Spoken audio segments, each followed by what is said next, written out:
Entonces, aquí tengo la información. Flopec tiene 7 buques propios, 7 buques tanque propios, 23 buques fletados. No, pues eso no tiene sentido.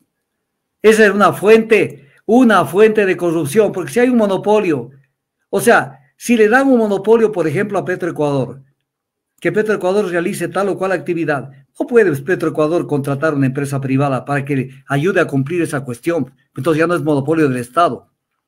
Entonces, es importante verlo para que no... Doctor, según la página web de la Flopec, cuenta con 5 buques propios, estimado.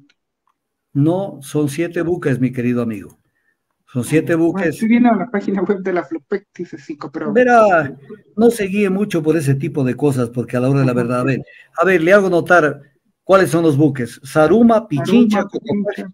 Cotopaxi, son ya ahí No, 3. Chimborazo, 4. Zamora, Santiago, 5. Y hay el Aztec y otro más. Entonces, son 7 buques. Y 23. Pero póngale los 5. Ya, peor si fueran 5. peor, peor. ¿Cuántos son los buques fletados? Y Entonces, ¿quiénes se 14, benefician de este ya, monopolio? Los que 14. tienen sus buques. Entonces hay que quitarles este monopolio a Flopec, pues. Porque además hay una cosa, a ver, voy a explicar algo y les pido que me paren atención a lo que voy a explicar, porque esto yo lo conozco.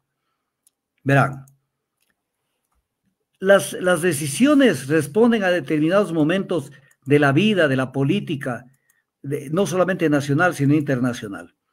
En algún momento, la OPEP, esto estamos hablando de la década de los 70, la OPEP entró en una especie de guerra fría contra las potencias occidentales.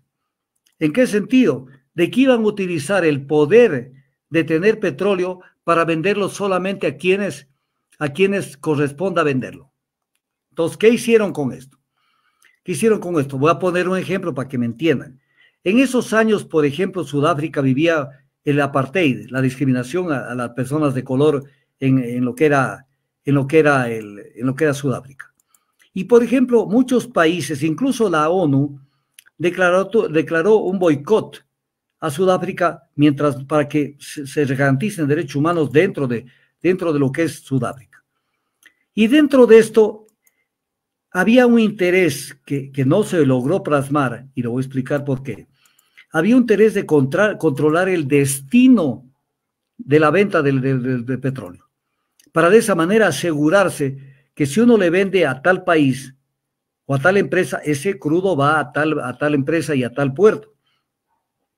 Pero poco a poco se fueron dando cuenta, se fue dando cuenta la humanidad que es imposible de controlar. ¿Por qué? Porque el mercado internacional lo manejan los brokers de compra-venta de crudo y brokers también de tanqueros.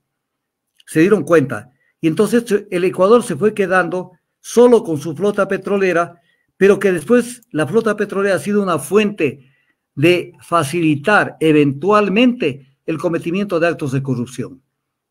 ¿Por qué? Porque estamos haciendo un papelón con esto y estamos facilitando que la gente se acerque a Flopec, le arriende los barcos, les flete los barcos, y esto definitivamente causa un enorme perjuicio al país, porque no estamos haciendo con nuestros propios barcos, que deberíamos tener los 23, después de haber transportado petróleo por 50 años. Deberíamos tenerlos, todos los buques deberían ser ecuatorianos, si queríamos seguir en esta cuestión, y si no abrir el tema para efectos de que la venta de crudo se realice. Primero, que es un contrasentido, y lo voy a explicar. ¿Cómo se vende el petróleo? ¿Cómo vende el Ecuador el petróleo? El Ecuador lo vende en condiciones FOB, Free On Board. ¿Qué quiere decir eso? Que el momento que se cargue el buque embalado y sale el barco, el petróleo ya no es nuestro, porque es Free On Board y se compran los combustibles SIF, que tienen que ser entregados en puertos ecuatorianos.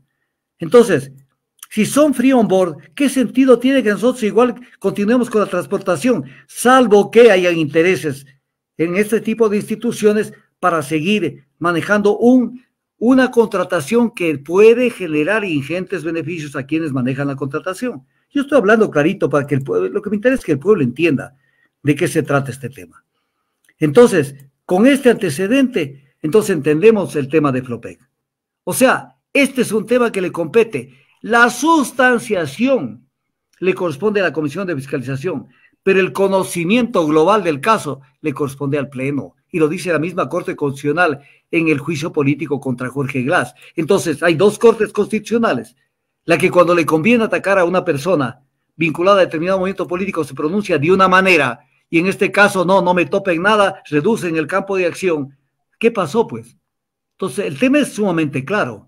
Doctor, ¿y qué dicen los votos salvados de Teresa Núquez, Carmen Corral, Enrique Herrería, que son los mismos que votaron a favor de la ponencia de la jueza Teresa Núquez, doctor, que proponía negar la admisibilidad por considerar que la solicitud no cumplía con los requisitos contemplados en la Constitución y la Ley Orgánica de Garantías Públicas? Vea, para ponérselo claro a la gente, lo que estaban poniendo es un palo en la rueda.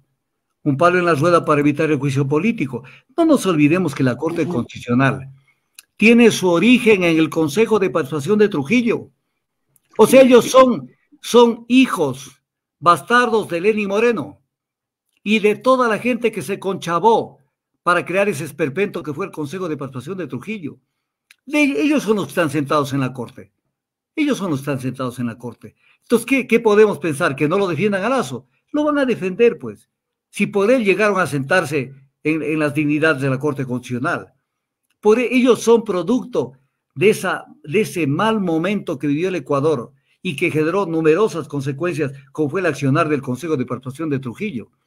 Entonces, obviamente, tenemos una Corte que con el tiempo habrá que ver qué se hace con esa Corte, porque el Ecuador no puede tolerar que exista una Corte Constitucional que siempre esté pronunciándose con sesgos respecto a los principales problemas que tiene el Ecuador.